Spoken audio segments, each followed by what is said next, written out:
Hi, my name is Amal. My name is Zainab. aniga magacayga waxaa la yidhahaa hooyo deeqa Favorite mahma of mine is Luq Luq Mare.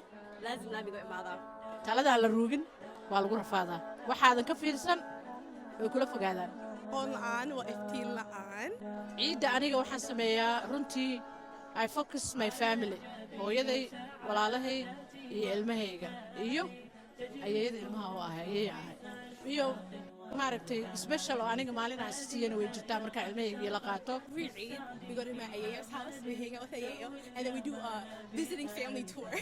So I visit my awawas, my aunts, my uncles, and then I get home super late, just tired and exhausted. Alhamdulillah. My Eid tradition is we go for like breakfast with family members, and then after that we just sleep, and then in the evening hang out with friends. We don't have a specific Eid food, but in the morning after Salah, we usually get donuts on the drive to wherever we're supposed to go. So I'd say donuts.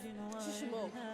my favorite food horta waxaan sameeyaa buskud xalwo bujiye shishimow maxaa la dhahaa waxyaalaha macmacaanka kadib marka laga soo tagana dee baasta lasaanye bariis hilib ari Usually one day, but this week I'm planning to do 3 days.